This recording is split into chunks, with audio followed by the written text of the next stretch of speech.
One is the centrality of the states in this system, the centrality of the states in restoring federalism. That means that when you become politically active, it's not enough simply to work for changes in the presidency or in Congress. It also means it matters who you elect to state legislatures. And it also matters what questions you ask of state legislative candidates who seek your votes. You can ask the person what he thinks about the Taxpayer Bill of Rights or what he thinks about the street outside your home, but you also ought to ask what that person thinks about a constitutional amendment to balance the budget, or the government takeover of health care, or whatever federal issue you consider to be important, especially as it relates to federalism. The other point that Dave made that I want to underscore is that as he demonstrated with his story regarding the Second Amendment, what appears to be political reality can change extremely fast. This is a personal story, I first became politically active in the Goldwater campaign in 1964. I was 15, 16 years old. And some of you may recall that Barry Goldwater wrote a book called Conscience of a Conservative, but he also wrote a book called Why Not Victory? And the thesis of Why Not Victory is that we don't have to accept either defeat or permanent deadlock with the Soviet Union. We can ultimately defeat the Soviet Union. This particular philosophy led to the demonization of Goldwater as a warmonger, and he, of course, was defeated for president in the election of 1964. But in 1980, a man was elected president who, while he hadn't written a book on the subject, believed in those principles, by whom, of course, I mean Ronald Reagan. And Ronald Reagan applied those principles.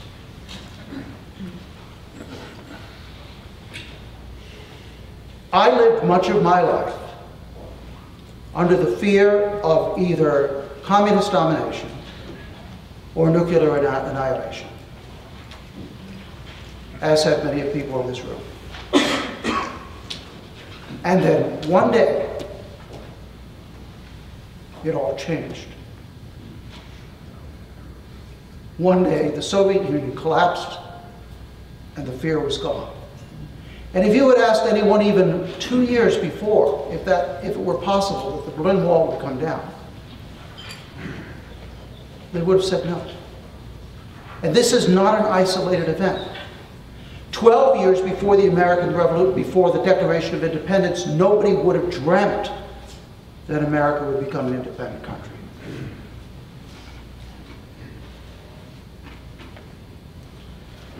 A few years before Margaret Thatcher, no one would have believed that the seemingly relentless descent of England into socialist twilight could ever be halted. But it was reversed. Politics can change very fast. Sometimes it requires a long period of building, but then the apparent alteration occurs overnight. So don't let anyone ever tell you that the welfare state is here today, the Constitution is never coming back, limited government is never coming back. It's coming back. And when it does, it will be faster than anyone believed possible. Mike, we're ready for Q&A.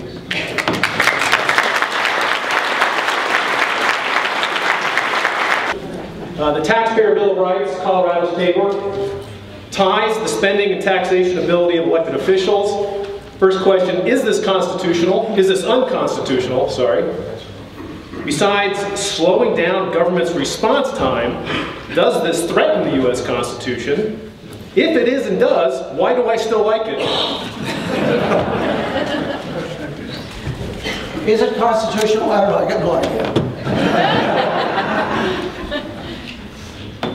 Sure, it's constitutional. Remember at the very beginning of the day, I mentioned to you that many things that people think they believe about the Constitution actually arise out of political battles that occurred long after the Constitution was adopted. In the 1840s, there was a what amounted to a rebellion in the state of Rhode Island.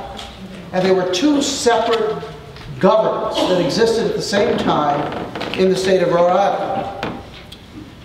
And out of that controversy, an argument arose that the provision of the Constitution, Article 4, Section 4, by which every state must have a Republican form of government, the argument arose that allowing the people to vote on issues is un-Republican and therefore violates the Republican form. Now, this is not a founding era view. This is a view that was propounded in the political arguments and the legal arguments in the 1840s. And it became enmeshed in, at least I say, the popular mythology, that it violated the Republican form of government for people to vote directly on laws or on taxes. Now, what actually were the facts? The facts were that at the time the founders wrote those words, every state must have a Republican form of government, most of the republics in history had had direct citizen voting on measures. The preeminent republic, the longest-lived republic in the history of the world, was the Roman Republic, where the entire male citizenry got together in the forum and voted in one of four, depending upon the issue, four separate citizen assemblies. And this continued throughout history right down to the founding era. In fact, when the Constitution was adopted, one of the tasks that James Madison and other advocates of the Constitution had was to try to prove to the people that they could have a Republican form of government at the federal level where they didn't allow people to vote on issues. So the bottom line is that the states may organize their governments however they wish, so long as they are Republican. And to be Republican means, at the very minimum, three things. Number one, a state cannot have a king. Okay? Sorry, heck. No matter how popular you are, you're not going to be. You can't be crowned. So, number one, no king. Number two, the rule of law to protect minorities and others. And number three, within the rule of law, popular control. Control by the majority, by the people directly, or by their representatives. So is Tabor unconstitutional? No way. One very short follow-up. It's too modest. The independent, in the lawsuit, the Kerr versus Hickenlooper, which is the case that tries to have our Taxpayers' Bill of Rights ruled to be unconstitutional as a violation of the federal Republican form of government clause, the Independence Institute filed an amicus brief in federal district court in August and presented, it was primarily a presentation of Rob's ideas, as you just heard. He is the leading scholar in the United States on the subject.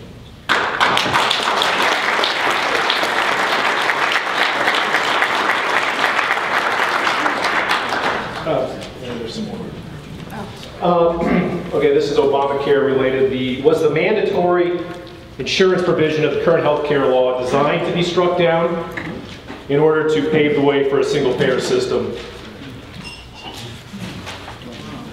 Or asked another way, if it is struck down, does that pave the way to a single-payer system? Dave's going to, I think, answer this too, but the answer is I don't know. But there's no question that in certain liberal quarters, the belief was that if Obamacare turns out to be a failure, a monstrous failure, that will pave the way for a single payer. I don't know that they actually planned on it being struck down constitutionally. I think their own hubris led them to believe, and you saw some of the clips up here of the people who got that law passed.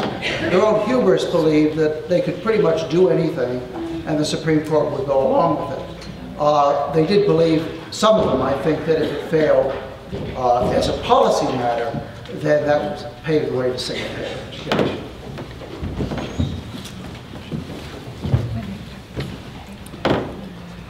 As the case now comes to the doorstep of the Supreme Court, we see that what's happened in the lower federal courts is we've actually had, between the district judges and the Court of Appeals judges, a dozen judges, federal judges, who have ruled directly on the constitutionality of the mandate, and half have come down one way and half of the other. Most of the half in favor have been Democratic appointees, but not all. Most of the other 6 against have been Republican appointees, but not all. And so, while Rob has well explicated why under the original meaning of the Constitution the mandate is obviously unconstitutional, under existing Supreme Court doctrine, I think this 6-to-6 split, as the lower judges try to interpret what the court has said, it's a close question, and there's going to be high quality, good briefing on either side. Now, and I think now people would, most reasonable people, even including advocates for the mandate, would agree with me that, oh, this is a close and interesting question, and who knows what will happen, and what Anthony Kennedy will have for breakfast in the morning when the court votes. But when the mandate was going through, the argument was not, the one side was saying it was constitutional, and the other side was having objections about all kinds of things, but not really raising the constitutional argument. And in fact,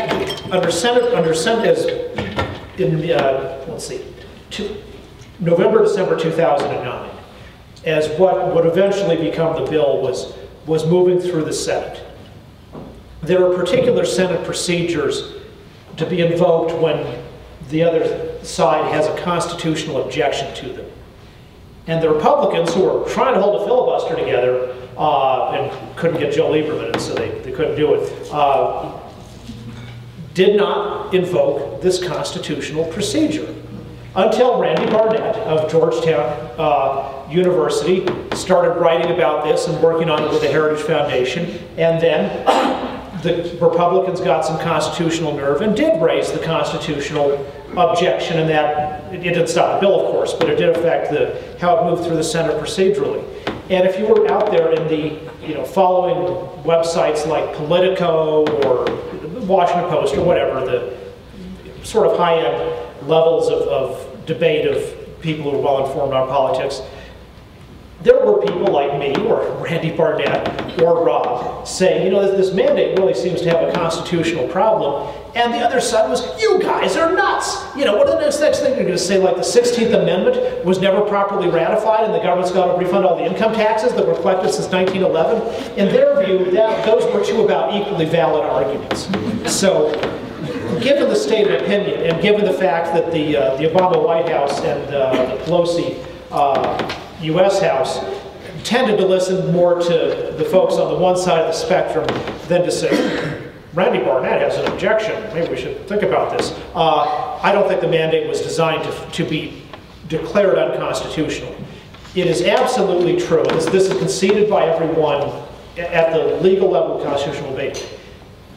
You can strike down the mandate without rolling back anything else in federal powers one bit. It's simply saying the mandate's going beyond where Congress has gone before, and we can draw the line. You don't have to declare any other federal law unconstitutional.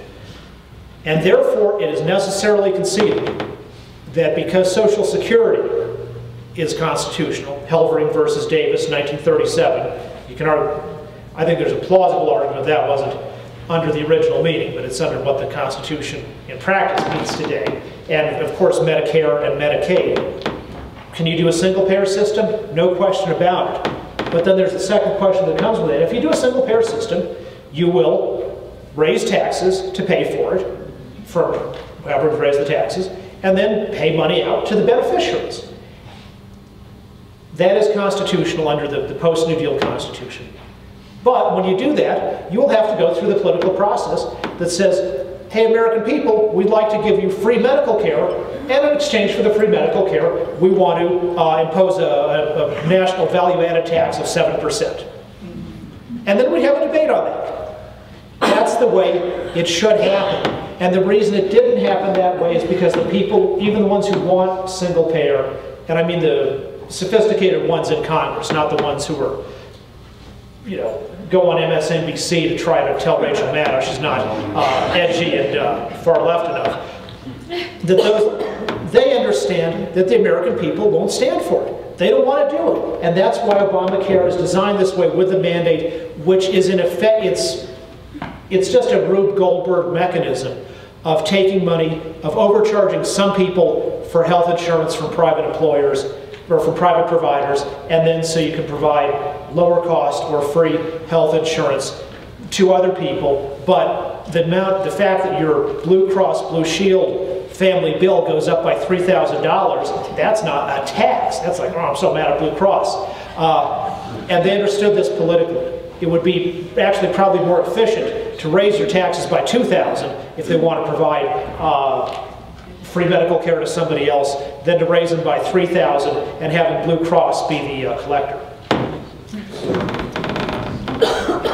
Great. This takes care of two at one time. It's about executive orders.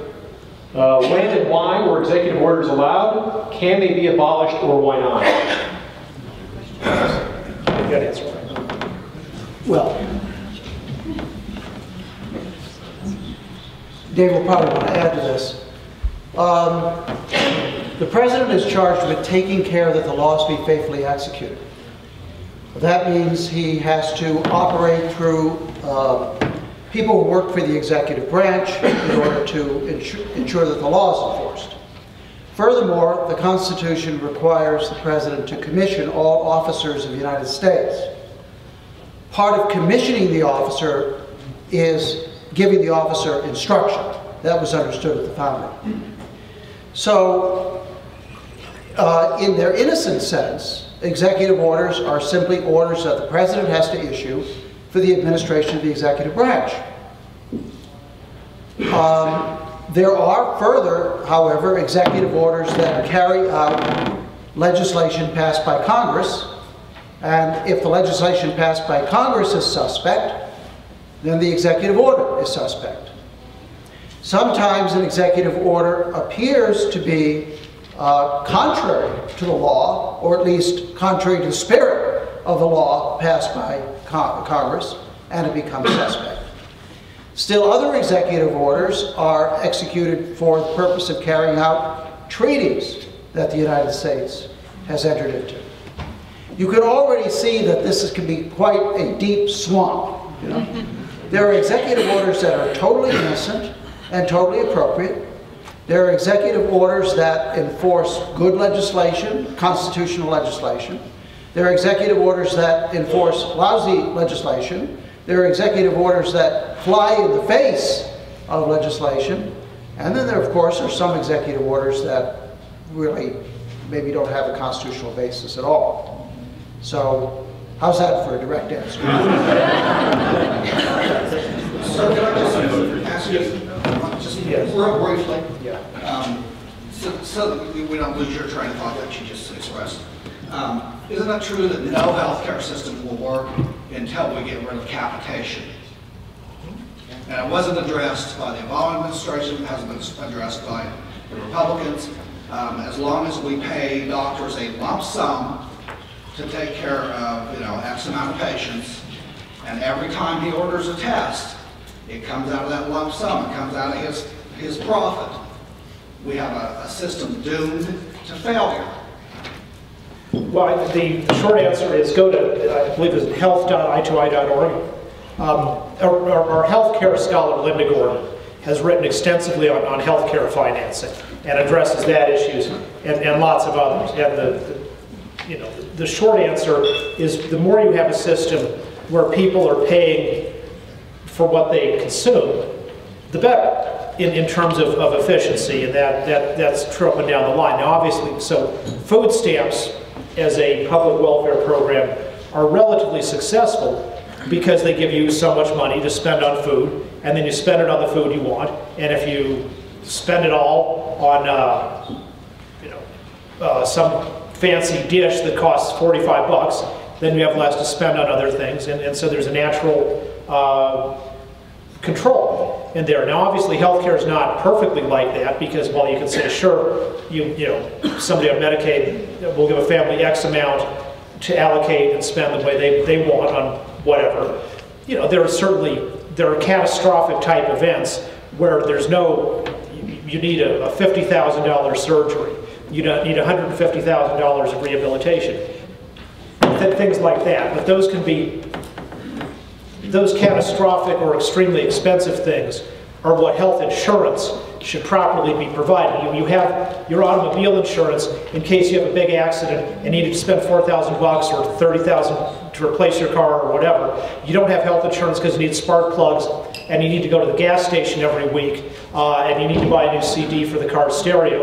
Those are, it's better to have that paid out of pocket directly. And even if you want to continue the car thing, if you're going to provide, you could provide vouchers to people, to poor people, to provide them, to have them if that's what you want to do in a social welfare system. Dave, you touched on this. Why did we need an 18th Amendment to outlaw alcohol, but we didn't need an amendment to outlaw drugs? Because the court screwed up the Constitution in the meantime.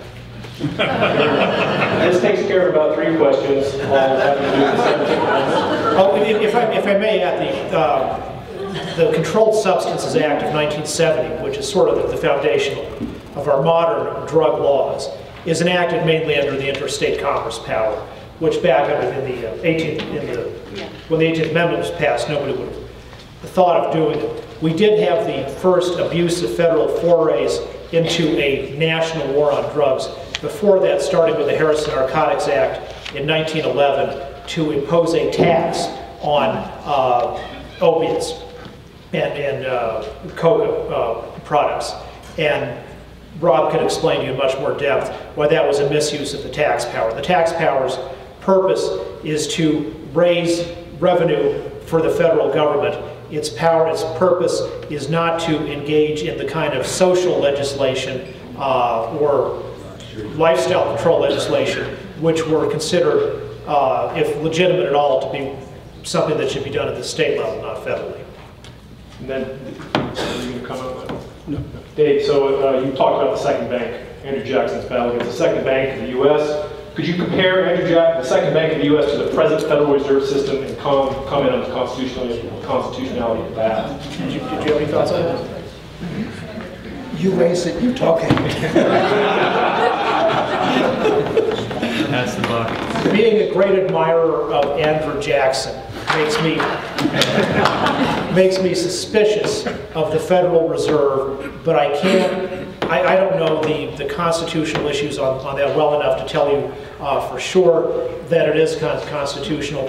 But even presuming that it is, I would say I agree with, at the least, with Herman Cain, who used to be on the federal board, the Kansas City board of the Federal Reserve, that said what the Federal Reserve is doing today is just out of control and really destructive. And I don't think the Federal Reserve, properly conceived even by the Wilsonian progressives and who helped create it, thought that this is going to enable just ballooning federal spending when there's nobody in the world who wants to lend money to the federal government at the amount they're borrowing. I think even Woodrow Wilson would have said, maybe you should stop borrowing so much money rather than you're going to use this Federal Reserve to create this fiction that you're still borrowing money rather than just fabricating. This is what we call a teaching moment. Remember, I mentioned earlier that not everything I like is mandated by the Constitution, not everything I don't like is unconstitutional. The question, the Federal Reserve is a kind of national bank. And the question of whether a national bank is authorized by the Constitution was debated by the first Congress in 1789. I'm sorry, by the first Congress in 1791. And the first Congress included, of course, many people who had been at the convention and had been ratifiers as well. And to be honest with you, in reading the debates, you can see it is a close question. It was really a close question as to whether a national bank was authorized. The question really pivoted on the meaning of the necessary and proper clause. Both sides agreed with the meaning of the necessary and proper clause, but they disagreed on how it should be applied to the question of a bank. Ultimately, a majority in Congress decided that the national bank is constitutional. Now, whatever arguments have been raised against that, That has been reigning constitutional doctrine ever since. The Supreme Court confirmed that in 1819. That isn't to say that a national bank is a good idea. It's not to say that it's good or it's bad. It's merely to say that it was decided very, very early on that it's constitutional. Following that same line of reasoning, to the extent that the Federal Reserve is merely a national bank, it's constitutional. But as Dave says, it doesn't therefore follow that all the things it is doing are constitutional. The functions of the federal government in this area are to provide for a coinage, to regulate the coinage, and to regulate commerce, not control the entire economy, or to try to micromanage how many jobs are created in Cincinnati between the months of May and June. So, you see, Mike, I told you this is a tough issue. I know. And I'm not going to say anymore. Is there any authority in the U.S. Constitution for the declaration of martial law versus the suspension of habeas corpus? And what would be the difference between the two? That's a tough one. Well, then we'll just move. He likes the tough. I get the real tough ones. Actually, Dave has handled his share of tough ones. The writ of habeas corpus is a very old English protection for people who have been imprisoned. Habeas corpus, which in Latin means should you have the body or if you have the body, it's an order issued by the court, and it directs the custodian of a person, whoever has this person under custody, whether it be the sheriff or whether it be a private jailer, to bring that person before the court and justify why he's holding that person. There are two ways to suspend habeas corpus in the Constitution. One is mentioned indirectly but explicitly. Congress can pass a law suspending the writ of habeas corpus. That would mean that in the case of an insurrection or invasion, Congress can declare that within the states that are subject to the insurrection or invasion, if somebody is imprisoned by federal authorities, he does not have the right, at least for a certain period of time specified by Congress, to go before a court to seek release. So there's a mass invasion of New York City. There's a suspected fifth column in New York City. Congress could pass a law suspending habeas corpus in the New York metropolitan area, or even a larger area. During the Revolutionary War, the Continental Congress passed suspensions of habeas corpus. That's one type. The other type of suspension of habeas corpus is not mentioned explicitly in the Constitution, but it was understood to be part of the President's commander-in-chief power. And that is, the President can jail people and keep them jailed within the theater of battle. A narrower power than Congress has. So if there's a battle going on the fields of Indiana, and Dave Kopel is wandering around the battlefield, a general can come, or any commanding officer can come and say, Kopel, what are you doing here? Kopel says, oh, I'm just looking around. And under the commander-in-chief power delegated to the appropriate military officer, Dave can be jailed under martial law without habeas corpus.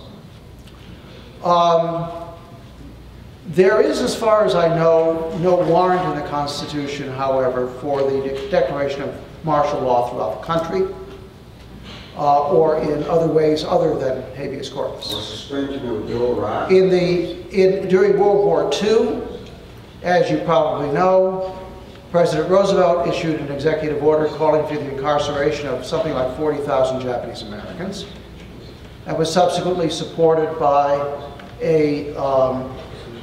by a resolution or a law passed by Congress. The U.S. Supreme Court upheld that in one of the most gymnastical and reprehensible opinions, in my view, in history. But I don't see any justification in the Constitution for it. If Congress had wanted those folks jailed, the appropriate thing would have been to suspend the writ of habeas corpus. This is for Rob. Specifically, you pointed to Rob, and the gentleman uses the Defense of Marriage Act as an example of the President's authority to refuse to enforce or defend duly enacted laws of Congress. So, is the President obligated by Article 2, Section 3 to faithfully enforce laws he thinks are unconstitutional, or may he act as judge of the Supreme Court and refuse to do so? This involves a core principle of Anglo-American law. We need to go back all the way to the 17th century for this one. In 1685, a person who had been Duke of York came to the throne of England as James II of England. James II decided there were some laws he didn't like, specifically the laws that disadvantaged Catholics because he was a Catholic. And so he decided that it wasn't a very good idea for him to enforce those laws, and he simply refused to do so. This was called the power of suspension, or he gave it the meaning of the power, gave it the name of the power of suspension. This was one of the principal reasons that 3 years after coming to the throne, James was forced to flee to Europe. And the English Bill of Rights was adopted, in which the new sovereigns, William and Mary, promised to forever give up the pretended power of suspension. Now, this is such a core part of our system that it was referred to indirectly by the founders when they inserted in Article 2 of the Constitution the requirement, not the power, but the requirement that the President take care that the laws be faithfully executed. It's a direction. It is true, of course, that the President, like any executive officer, maintains a certain prosecutorial discretion. Some cases are worth pursuing, some aren't. Some laws require, you can allocate resources in certain directions to favor some laws over others. But to simply take the position that I'm not going to enforce a particular law that I don't like strikes at the very heart of our concept of constitutional government.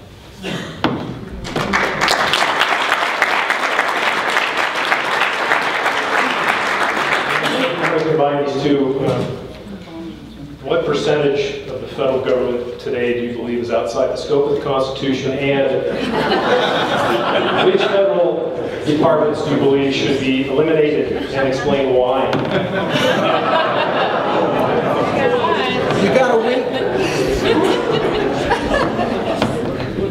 Well, I suppose it depends on how you count. If you're counting by spending, then probably under the original meaning of the Constitution, the large majority of the federal government is doing things that are not within the constitutional powers, because you're spending money on things like Medicare or Obamacare or lots of other things relative to how much they're spending on post offices, bankruptcy courts, the patent office, and things that actually, or international trade regulations, which certainly are legitimate in the Constitution.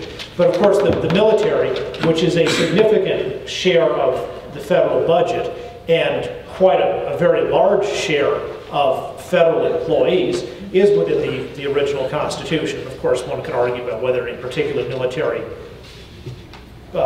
conflict is a good idea or a bad idea, but that's clearly something that the political branches have the constitutional authority to decide. You want to follow?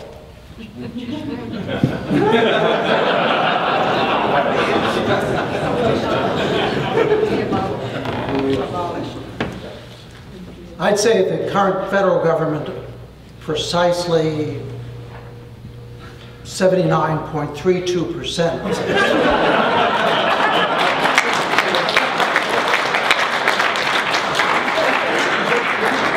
Unfortunately, I have a legal scholar here who has written extensively on the United Nations, so let's go ahead and give this a day. Can an approved treaty defeat a provision of the United States Constitution? Yes. But it depends on which provision. There are two Supreme Court cases on it, And I'm going to tell, so that's where we are, and it depends on the provision. Missouri versus Holland.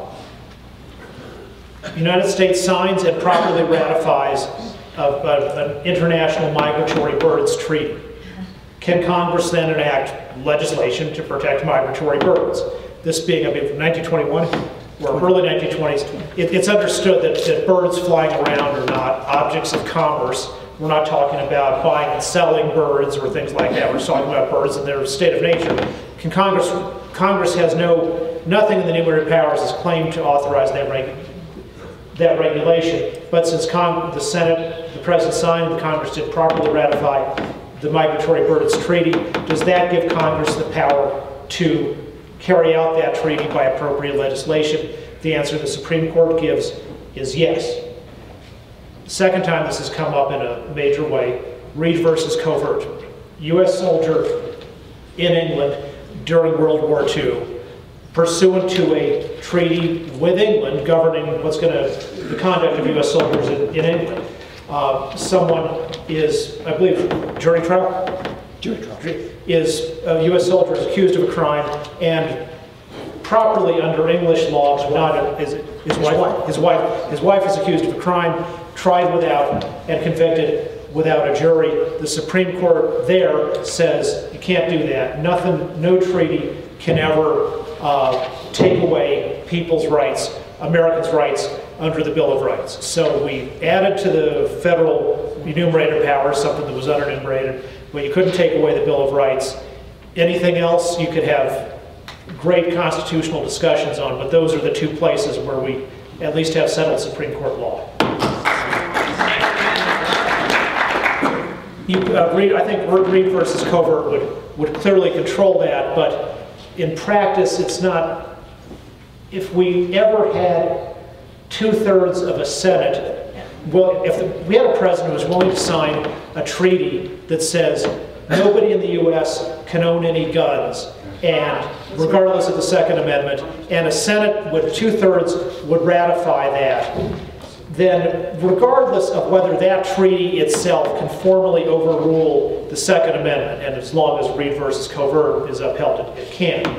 If we ever got to that disastrous a situation anyway, we wouldn't be worrying about what the treaty does. Congress would be coming so hard after gun ownership that the treaty would just be, at most, dancing on the grave of gun rights that have already been destroyed. There's 3 questions on the 17th Amendment, so we'll encapsulate them. Do either of you support the repeal of the 17th Amendment? How could it be accomplished? How would it be moderated? And do you think it would increase political participation in local elections? Or how would it affect political? Yes. I'm against repeal of the 17th Amendment. So just remember that, folks, for when I run for U.S. Senate in 2042. There's going to be no anti-17th Amendment video. Not even for 24 hours have I ever thought the repealing of the 17th Amendment might be a good idea. I think it's the 17th Amendment. I like having senators directly elected, and don't want to change it. If you wanted to change it, it's you go back and do it the same way it got enacted, which is propose it, have it come out of Congress if you could get it out of that, or have it come from the states, get it ratified by a sufficient number of states. But of course, obviously that would require a lot of changes in opinions, because I don't think you'd have many current state legislators elected by their people who would say, I know I can get popular in my district. I'm going to try to get the state legislature to call for a constitutional convention so we can take away the right of my constituents to vote for a U.S. Senate, so I'll pick the U.S. Senator instead. I think, in some other situation that might be popular, but I don't think with today's electorate that would be popular. I don't think it could pass one house of any legislature in the United States currently. Dave, you misspoke, as I used to. It's not a constitutional convention. Sorry.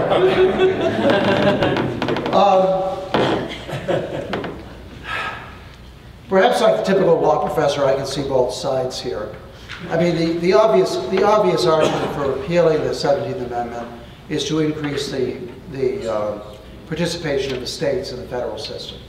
I will tell you there is some, I haven't read all the scholarly literature on the subject, but there is disagreement as to how effective that check was. Dave expressed his view earlier that it was a good and effective check.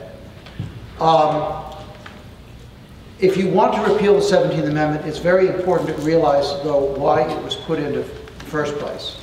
There were three major problems involved in state legislative election of U.S. senators. The system seemed to work pretty well in the first half of the 19th century. We chose some really outstanding U.S. senators during that time. But it seemed to unravel after that.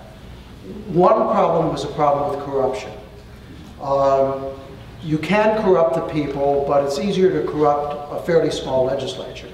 We had a number of scandals, one, for example, in Montana, where the first senator literally bought his seat by purchasing it with bribes to the legislature.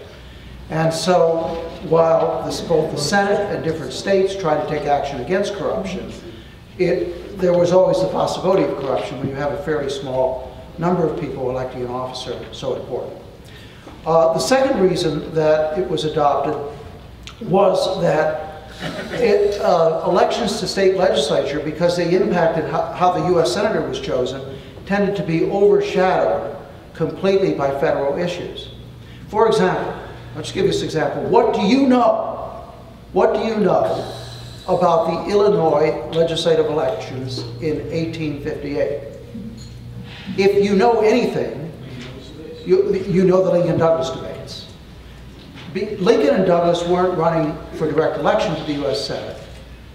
They were urging people to elect legislators who would vote for them for U.S. Senate. And under that circumstance, candidates for the legislature got very frustrated because they couldn't talk about local or state issues because all people wanted to hear about who was going to vote for U.S. Senate. And that helps to explain why the legislators themselves took the lead in trying to change the system, even though it reduced their own power. The third problem that the 17th Amendment was passed to address was deadlock.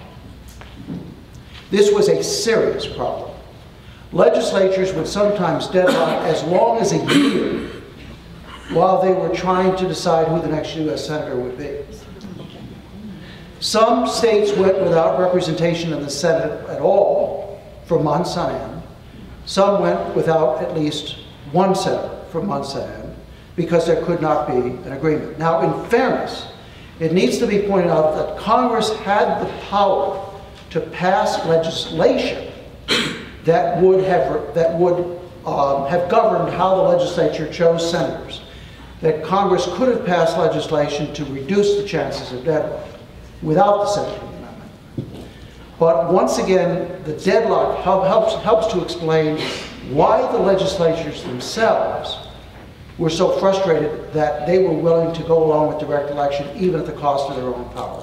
What they did is they started applying for, the Congress wouldn't pass something like the 17th Amendment, so the legislatures started themselves an application campaign to apply for a convention for proposing amendments under the Constitution to force a convention that would draft an amendment for direct election. There were 48 states in 1912, and they got 31 applications. They were one short of the 2/3 they needed to force an election, to force a convention. And at that point, rather than the convention going forward, the U.S. Senate said, oh, we were for it all the time. And it passed the 17th Amendment. So you can be in favor of repealing the 17th Amendment, but be aware that part of the case you have to make is how we can deal with the problems that the 17th Amendment was designed to correct. Please explain the difference in the framers' understanding of a national government as opposed to a federal government. There is such a delineation? Yes. This is 18th century vocabulary, okay? A national government was a government in which the central government was ultimately supreme over the localities or over the states. An example would be in England. England has a strong history of local government, and England has counties or shires. However, the ultimate power is in Parliament, and Parliament can take away the powers of the states, of the counties. The understanding of a federal government or confederal government was a compact among the different states, where the states gave power to the central government. What ultimately the founders created was, as Madison pointed out, a hybrid. In some ways it's national. For example, the central government collects taxes directly from individuals. That's national. It doesn't go to the states and ask for taxes. But in other ways, the government is federal. The states retain a large portion of the sovereignty that they had before the Constitution was adopted. So Madison wrote that the government is partly federal, partly national. That's what he means. Today, though, when we use the term federal government, we use it in a different way. And that is a way, that means that the people have allocated power, some powers to the central government, some powers to the states. I think this goes back to your discussion about the Congress passing broad laws and then handing the authority over to regulatory agencies. Can you briefly explain how the Supreme Court and lower courts decides when a regulation is valid under federal law? There's a field of this called administrative procedure. It's taken for a semester in law school. The one question the court asks is, even though we don't have this non-delegation doctrine in effect anymore, but what did Congress in effect delegate? In other words, is the administrative agency which created this regulation, are they acting within the scope of what Congress told them to do? And as part of that, Congress has to provide some intelligibility to direction, to the agency. I mean, if the Congress had created the Department of the Environmental Protection Agency, and the sole statutory instruction to the EPA was, and the EPA is created and has a budget of so much, and its office building is here, and what shall the EPA do? The EPA should enact regulations to protect the environment. A court would say that's too vague, that's not specific enough. You need to have some content about what, to give direction to the agency. I'd argue they could go, the courts could go be a lot more rigorous in that, but at least there's some requirement for a degree of intelligible direction.